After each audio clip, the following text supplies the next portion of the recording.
segi filsafat hukum, filsafat ilmunya, dilihat daripada segi ontologinya, bahwa body of knowledge-nya sudah jelas dan alur pikir daripada keilmuan kesadaran hukum sudah nampak dan sudah jelas objek penelitiannya. Oleh karena itu, saya menyatakan dari segi ontologi adalah merupakan sudah merupakan kelayakan untuk diuji. Kedua, dari segi epistemologi, bahwa saudara Prof. Wendus ini adalah sudah menunjukkan dari segi penelitian tahap demi tahap, ya, menggunakan metodologi kasus. Saya sudah cermati ini sudah layak untuk diuji dan menunjukkan keilmuan yang jelas. Selanjutnya dari aksiologinya, dari segi pengembangan keilmuan ilmu hukum yang diaplikasikan dalam pembelajaran kesadaran hukum di PPKN, ini sudah menunjukkan yang kejelasan bagaimana menciptakan kesadaran hukum. Sedangkan di sisi praktis ini sudah menunjukkan daripada keilmuan yang diaplikasikan di dalam dunia persekolahan. Oleh karena itu saya memberikan pertanggungjawaban secara keilmuan. Sekian, Assalamualaikum warahmatullahi wabarakatuh. Waalaikumsalam warahmatullahi wabarakatuh. Terima kasih kepada promotor yang telah menyampaikan pertanggungjawaban akademik dan pandangan mengenai disertasi Promovenda. Selanjutnya kami persilahkan Promovenda untuk menyampaikan ekspos disertasi kepada tim penguji selama 15 menit. Dipersilahkan. Terima kasih kepada pimpinan sidang. Izin saya men-share.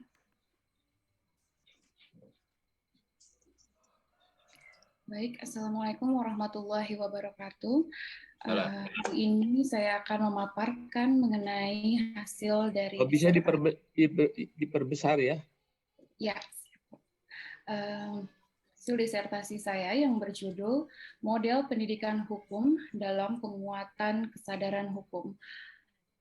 Studi kasus pada mata pelajaran pendidikan kewarganegaraan di Kota Bandung. Baik, yang menjadi latar belakang daripada penelitian saya ini adalah yang pertama, pastinya kita berpatokan kepada bahwa negara Indonesia itu adalah negara hukum sesuai dengan yang termaktub dalam pasal 1 ayat 3 Undang-Undang Dasar Negara Republik Indonesia tahun 1945 yang menyatakan bahwa negara Indonesia adalah negara hukum. Hal ini berimbas kepada seluruh kehidupan berbangsa dan bernegara diatur oleh aturan atau hukum yang berlaku di negara kita. Namun, dalam kenyataannya tidak selalu equal dengan apa yang dijadikan cita-cita sesuai dengan Undang-Undang Dasar. Sekarang ini, di kalangan generasi muda terutama, banyak terjadi pelanggaran hukum yang dilakukan oleh warga negara yang sifatnya mungkin bisa kita katakan sebagai warga negara muda, yaitu di usia-usia 15-18 tahun atau usia SMA. Terkait dengan hal ini, tahun 2018 sampai 2020 peneliti melakukan penelitian di Lembaga Advokasi Anak di Jawa Barat khususnya, terdapat banyak sekali anak di bawah umur, karena kita berbicaranya kalau secara hukum usia dewasa itu adalah di atas 18 tahun, melakukan pelanggaran-pelanggaran hukum seperti pencurian, bullying, perilaku asusila, kekerasan, dan lain sebagainya. Itu dari medio 2018 sampai 2020 saja sudah terdapat 148 kasus. Itu hanya yang melakukan perbuatannya, belum lagi yang hanya terkait dengan perbuatannya tersebut, atau yang anak berhadapan, kita kenal dengan anak berhadapan dengan hukum. Kemudian data Komisi Perlindungan Anak Indonesia sendiri di tahun 2011 sampai dengan 2016 menyatakan bahwa kasus perlindungan anak di Indonesia itu terdapat 5.325 kasus perlindungan anak, termasuk itu terhadap penyalahgunaan narkotika, kekerasan fisik, pembunuhan, pencurian, dan lain sebagainya. Hal ini menjadi hal yang miris karena seharusnya peserta didik ini yang nantinya akan menjadi warga negara muda ini harusnya akan menjadi agent of change untuk negara kita. Jadi salah satu dasar dari pembangunan bangsa ini adalah salah satunya pembangunan hukum. Dan hal ini atau kenyataan-kenyataan ini membuka mata kita bahwa ternyata ketidakpahaman dan ketidaktahuan mengenai hukum ini atau kita bisa sebut sebagai kurang melek hukum di kalangan peserta didik ini memang suatu yang urgent untuk dibahas dan untuk ditindaklanjuti oleh bangsa kita. Kemudian yang menjadi penyebabnya, yang pertama adalah pendidikan hukum peserta didik yang sifatnya terbatas pada pengetahuan dan pemahaman saja, sedangkan indikator dari kesadaran hukum itu mencakup 4, yaitu sampai sikap dan perilaku hukum, belum dapat terwujud, sehingga otomatis kesadaran hukumnya juga tidak terwujud dan otomatis juga tidak akan membentuk terhadap budaya hukum dari yang diharapkan sesuai dengan cita-cita yang termaktub dalam Undang-Undang Dasar Negara Republik Indonesia tahun 1945. Kemudian yang kedua adalah penyebabnya kesadaran hukum peserta didik itu tergolong sifatnya rendah karena terlihat dari kalau dalam lingkup persekolahan saja mereka banyak yang tetap tidak melaksanakan aturan atau tidak patuh kepatuhan terhadap aturan, terutama ya di lingkungan sekolah. Kemudian yang ketiga adalah terbatasnya materi hukum dalam mata pelajaran pendidikan Pancasila dan kewarganegaraan. Dan ini berdampak kepada ketidakpahaman terhadap konsep hukum yang memang sesungguhnya mencakup atas hak dan kewajiban mereka sebagai warga negara muda. Dan perilaku menyimpang dan ketidakpatuhan ini disebabkan oleh faktor-faktornya yaitu kurangnya melek terhadap aturan atau kurang melek hukum atau terhadap konstitusi kita begitu. Dan sesuai dengan yang diungkapkan oleh Kunchorowati bahwa kesadaran hukum salah satunya bisa dikembangkan yaitu melalui pendidikan.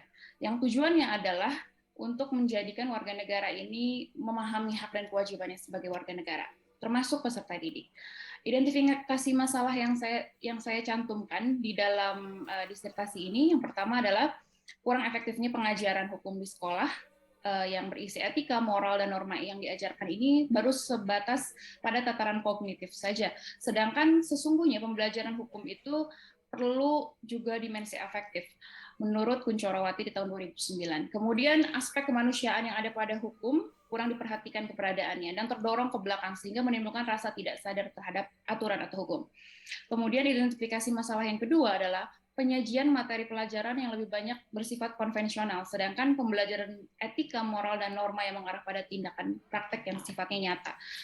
Kemudian diperlukan pembelajaran PKN yang memberikan pemahaman yang utuh terhadap kesadaran hukum peserta didik, dan ini merupakan tantangan bagi guru untuk melaksanakan model pembelajaran seperti apa yang dapat menumbuhkan kesadaran terhadap aturan tersebut. Kemudian yang keempat adalah rendahnya kesadaran hukum mengakibatkan banyaknya pelanggaran aturan yang dilakukan. Nah, maka daripada itu ada satu konsep pendekatan yaitu adalah law related education atau pendidikan terkait dengan hukum, di mana hal ini menurut penelitian Hunter and Turner mengatakan bahwa dengan ada law related education merupakan program pendidikan yang dapat mencegah kenakalan remaja. Rumusan masalah yang Promovenda kemukakan di dalam disertasi Promovenda adalah bagaimana kondisi objektif kesadaran hukumnya di SMA Pasundan Kota Bandung, kemudian bagaimana konstruksi daripada model pembelajaran pendidikan hukum, kemudian bagaimana program pendukung pembelajaran pendidikan hukum di SMA Pasundan Kota Bandung, kemudian bagaimana pendidikan hukum melalui pembiasaan atau habituasi dilakukan dalam penguatan kesadaran hukum, kemudian bagaimana implikasi daripada model pendidikan hukum tersebut dalam penguatan kesadaran hukum. Selanjutnya, dalam kajian teori disertasi Promovenda mengungkapkan ada grand teori yang Promovenda ambil adalah teori hukum pembangunan dari Mokhtar Kusumaatmadja. Kemudian dalam middle range teorinya adalah teori hukum progresif dari Sacipto Raharjo. Kemudian ada teori efektivitas hukum yang diungkapkan oleh Sujono Sukanto. Kemudian juga dilengkapi oleh legal teori yang diungkapkan oleh Friedman. Kemudian ada juga model pembelajaran telah jurisprudensi, dan ada teori asosiasi dan teori modern pada pembelajaran partisipatif, karena sifatnya menurut sesuai dengan telaahan daripada Promovenda bahwa pembelajaran hukum itu memang harus melibatkan dari peserta didiknya atau melibatkan keikutsertaan aktif daripada peserta didik. Kemudian ada applied theory, yaitu Promovenda mencantumkan dalam disertasi mengenai konsep law related education, pendekatan, kemudian ada konsep habituasi dan konsep kesadaran hukum yang diungkapkan oleh Sujono Sukanto. Metode penelitian yang Promovenda gunakan dalam penelitian disertasi ini adalah studi kasus dengan multi kasus, karena terdapat 5 SMA Pasundan Kota Bandung, sehingga 3 langkahnya adalah yang pertama mendefinisikan tentang perancangan penelitiannya. Peneliti melakukan wawancara secara mendalam, observasi yang partisipatif di 5 sekolah tersebut. Kemudian yang selanjutnya adalah menyiapkan, mengumpulkan, dan menganalisis kemudian dari semua kasus-kasus, kasus 1, kasus 2, kasus 3, kasus 4, dan kasus 5, maka dibuat preposisi yang menunjukkan apa yang menjadi kesimpulan atau yang dapat diambil persamaan di antara ketiganya. Kemudian ada yang terakhir adalah analisis dan kesimpulan, dan pada tahap ini baru peneliti akan mengkonstruksikan apakah yang didapatkan di lapangan kemudian disandingkan atau dianalisis berdasarkan teori-teori yang dicantumkan pada bab kajian teori dan kemudian dianalisis sesuai dengan keilmuan. Kemudian temuan penelitian yang pertama adalah kondisi objektif di SMA Pasundan Kota Bandung, karena terdapat 5 sekolah Pasundan di Kota Bandung yang menjadi lokasi penelitian dari peneliti. Ada dinilai daripada indikator kesadaran hukumnya, bahwa di indikator kesadaran hukum ini terdapat 4 indikator. Yang pertama adalah pengetahuan hukum, kemudian pemahaman hukum, kemudian sikap dan perilaku hukum. Di 5 sekolah Pasundan ini keseluruhan rata-rata adalah baru mencapai tahap pada law attitude atau lebih pada sikap hukum, bahwa mereka sudah mengetahui bahwa peraturan itu ada, mereka memahami juga bahwa peraturan itu ada untuk ketertiban dan keteraturan. Tetapi pada saat pelaksanaan banyak juga yang dipengaruhi oleh lingkungannya pada saat melakukan pelanggaran-pelanggaran aturan tersebut. Misalnya pada saat mereka tidak diperbolehkan untuk membawa kendaraan, misal saja seperti itu, tetapi mereka tetap membawa misalnya. Karena apa? Karena teman-teman juga bisa membawanya seperti itu. Misal seperti itu. Kemudian ada bentuk, saya tinjau juga dari bentuk pelanggaran-pelanggaran aturan yang dilakukan di sekolah-sekolah tersebut. Kemudian ada faktor pengaruhnya. Tadi saya ungkapkan bahwa ternyata pengaruhnya juga mengapa mereka menaati terhadap aturan-aturan tersebut. Rata-rata jawabannya adalah mereka merasa takut akan sanksi. Berarti tandanya di sini kalau kita bisa mengaitkan dengan teori yang sudah ada, bahwa ini kalau menurut Bull, bahwa ini merupakan kesadaran yang sifatnya masih heteronomous, atau artinya dia melakukan aturan tersebut atau menaati aturan tersebut karena memang dia terpengaruh dengan lingkungan atau dia takut akan sanksinya tersebut. Kemudian materi hukum dalam pendidikan Pancasila dan Kewarganegaraan juga terbatas pada 3 materi saja, yaitu penggolongan hukum, sistem hukum, dan peradilan. Dan diperoleh juga di dalam temuan 1 ini bahwa ternyata karena tadi indikator kesadaran hukum baru mencapai law attitude, dalam artian ini bahwa ternyata pada saat aturan pun sudah ada, belum tentu bisa dikatakan efektif. Karena apa? Karena pada saat walaupun seseorang itu tahu tentang aturan, memahami tentang aturan tersebut, tetapi belum tentu juga melaksanakan atau patuh terhadap aturan tersebut. Sehingga itulah yang digambarkan di sini. Saya mengkonstruksikan gambarnya seperti pandangannya Sanusi di layar, bahwa ternyata kesadaran hukum itu tidak selalu berbanding lurus dengan ketaatan hukum begitu. Sesuai dengan hasil penelitian atau temuan yang Promovenda peroleh, bahwa ternyata apabila ketaatan hukum itu tercapai, sudah pasti kesadaran hukum itu tinggi, tetapi belum tentu juga ternyata saling keterkaitan antara si kesadaran hukum dengan ketaatan hukum tersebut. Kemudian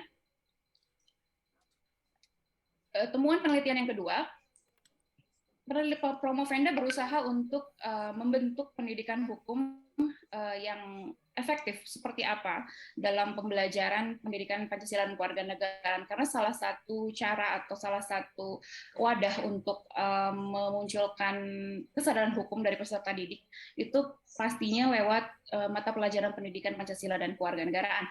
Sehingga setelah melakukan penelitian di lapangan, kemudian merangkum seluruh apa yang guru-guru rasakan, sepertinya memang yang menjadi kendala adalah pembelajaran yang dilakukan di sekolah, terutama di SMA Pasundan Kota Bandung itu masih bersifat konvensional seperti itu.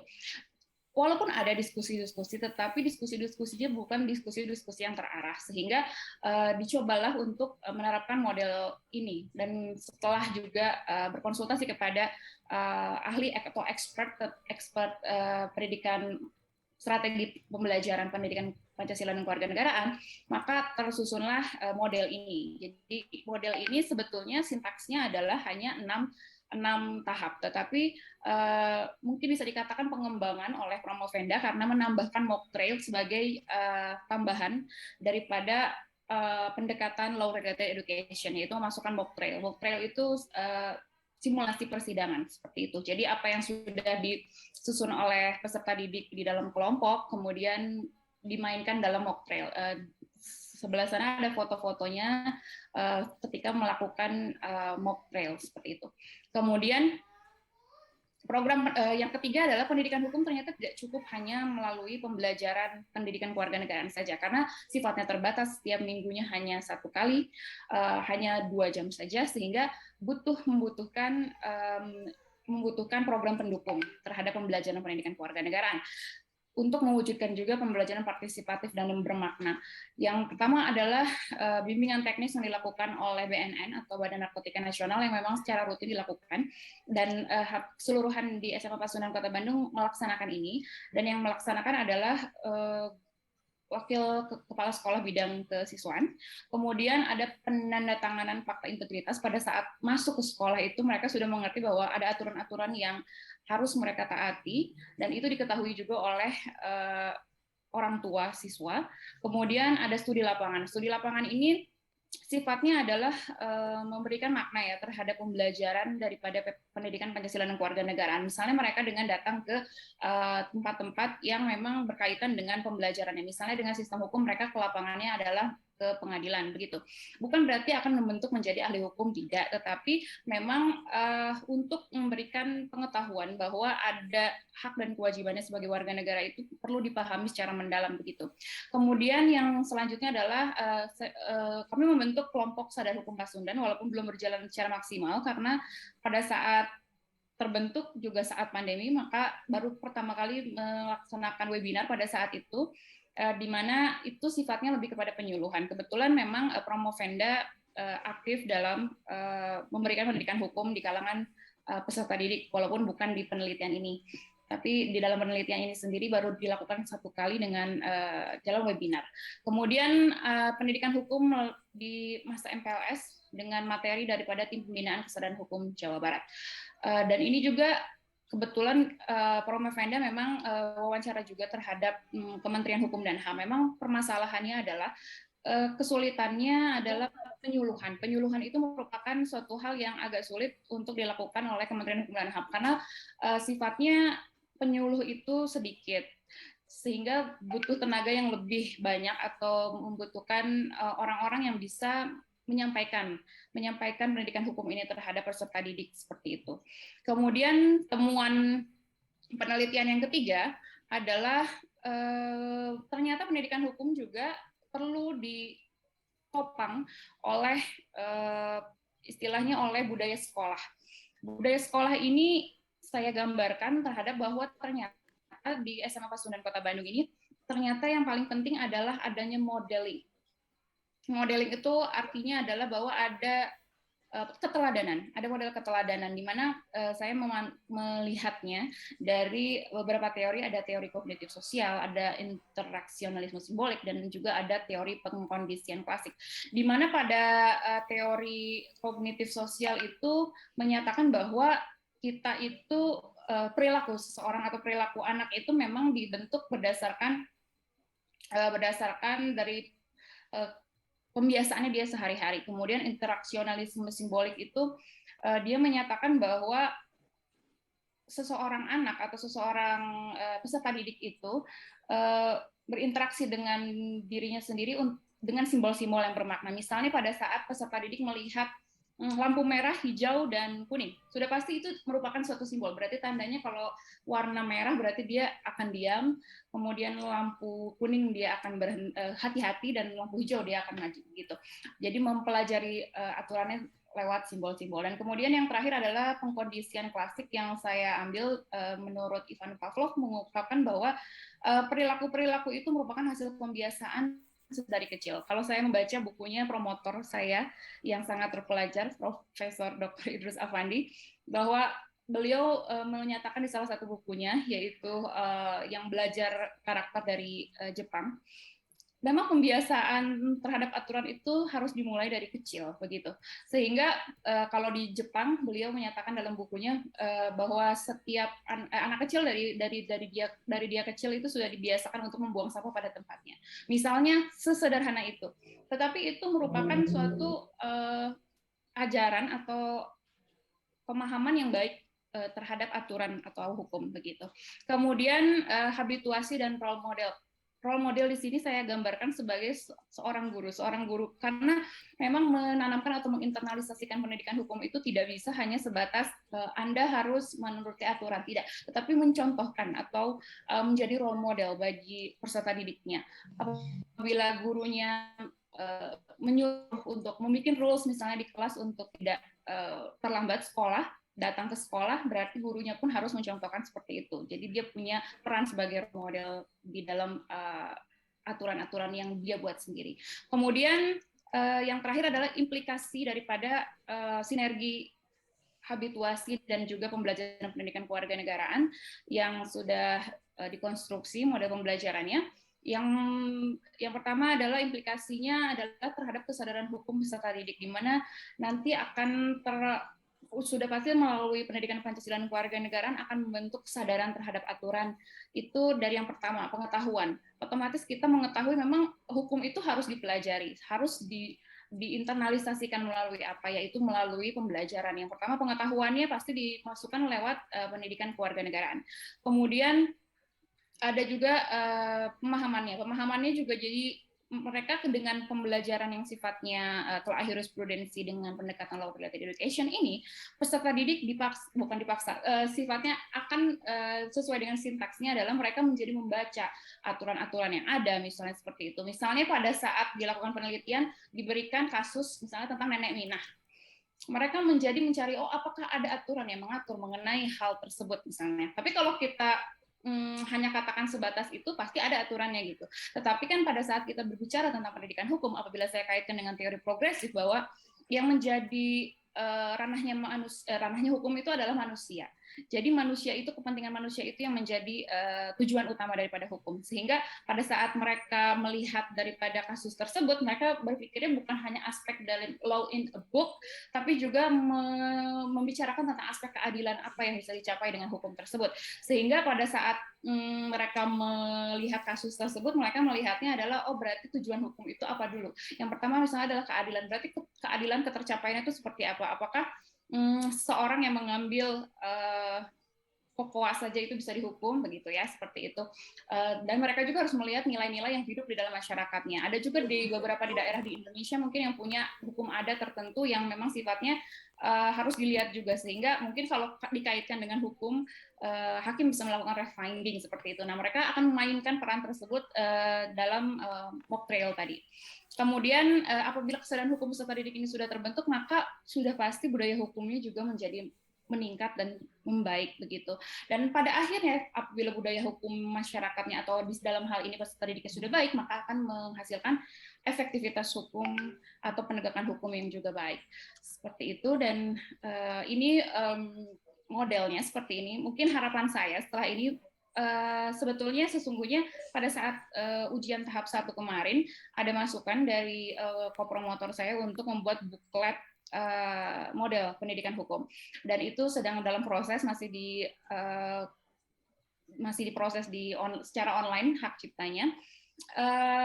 Modelnya yang saya buktikan adalah model pembelajarannya, tapi ke depannya saya harapkan sih ini bisa menjadi masukan juga terhadap BPHN, Badan Pembinaan Hukum Nasional, bahwa nantinya akan ada satu buklet khusus untuk yang menyatakan bahwa sekolah sadar hukum, misalnya seperti itu. Sejauh ini kan belum ada memang tentang sekolah sadar hukum. Yang baru ada sekarang yang setahu saya adalah sekolah berwawasan lingkungan, seperti itu. Jadi di dalamnya itu termaktub bahwa sekolah tuh harus seperti apa programnya, seluruh warga sekolahnya harus seperti apa, kemudian model pembelajaran yang diterapkannya harus seperti apa supaya mewujudkan pendidikan berwawasan lingkungan tersebut. Nah, seperti ini niat saya ke depannya akan menjadi seperti itu. Walaupun sekarang yang terbentuk bukletnya hanya dalam model pembelajarannya saja, karena kita berfokus kepada pembelajaran pendidikan Pancasila dan kewarganegaraannya.